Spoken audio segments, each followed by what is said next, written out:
If you clicked on this video, then you've probably struggled with Python's datetime module at least once in your life. The biggest issues with datetime in Python is that it doesn't always account for daylight savings, and that typing can't distinguish between naive and aware datetimes. But all of these problems have been solved due to a super fast new library because it was built using Rust. It's called Whenever. In this video, we're going to go over Whenever and how it solves the problems that Python's datetime currently has. If you're new to the channel, I'm Eric Roby, a software engineer with over a decade of experience, and I have helped thousands of developers learn and grow within their craft. You see my dog just jump into the frame?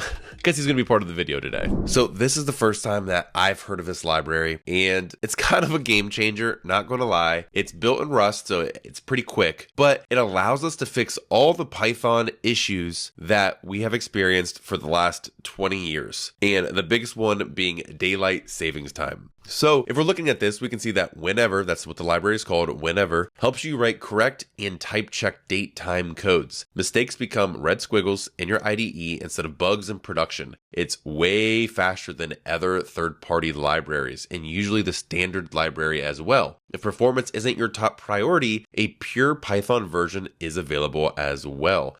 So the fast one is built in Rust, but there's also a pure Python version one if that's what you want to use and you want to use Python for everything. So here we can see that Whenever is faster than Datetime, which is the library that comes with Python. And then here's Arrow and the other library that are Datetime alternatives, where Whenever is significantly faster than those two. Now, the issue with the standard Python library is that it's grown out of step with what you expect in a modern datetime libraries. And there's 2 points that stand out, and I completely agree with these 2 points. Number one is that it doesn't always account for daylight savings time, DST. Here is an example. So if you have a bedtime and you set it to a date time of 2023, March 25th at the hour of 22, and we are in Europe. Apparently that's daylight savings time in Europe and Paris. I don't know. I'm from the US, but apparently that is a time where daylight savings should occur. And that's when the hour shifts up or back to, I think, create more sunlight for the day. But here we can see full rest equals bedtime plus time delta of 8 hours. So we should be the same time, but 8 hours in the future.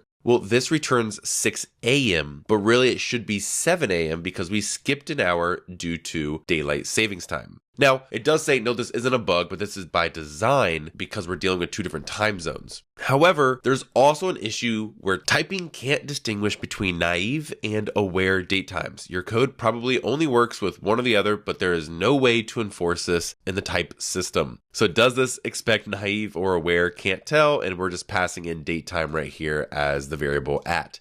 And those 2 issues are real issues in the datetime library in Python that I have ran into before, and it is a complete pain in the butt to fix. But Whenever fixes those issues, but it also allows us to do some pretty cool things really fast. So for example, instant is the simplest way to represent a point on the timeline.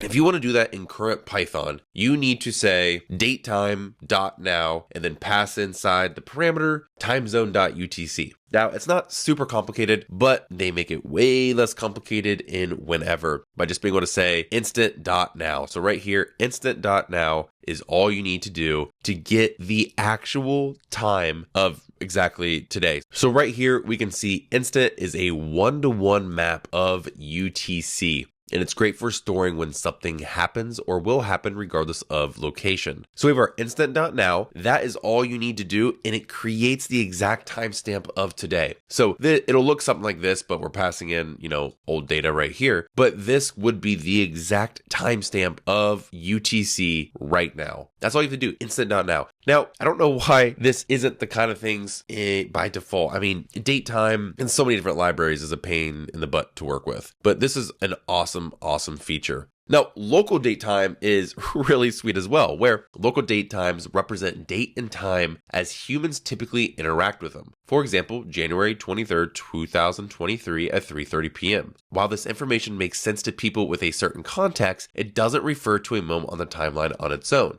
This is because this date and time occur at different moments depending on whether you're in Australia, Mexico, for example. So exactly, so it's not accounting for like different times and all that kind of stuff. So we can say bus departs at the local date time of 2020, hour 3, minute 14, 2020, month March, day 14 of hour 15, and we're going to get a local date timestamp of that local date. And because it only makes sense to people with a certain context, it doesn't actually represent that date. So we can't say instant not now is greater than bus departs or, add time to that bus departs. We can see that's not possible. But what is possible is you can create another local date time. So you can only compare a local date time to another local date time, which is, really, really sweet stuff.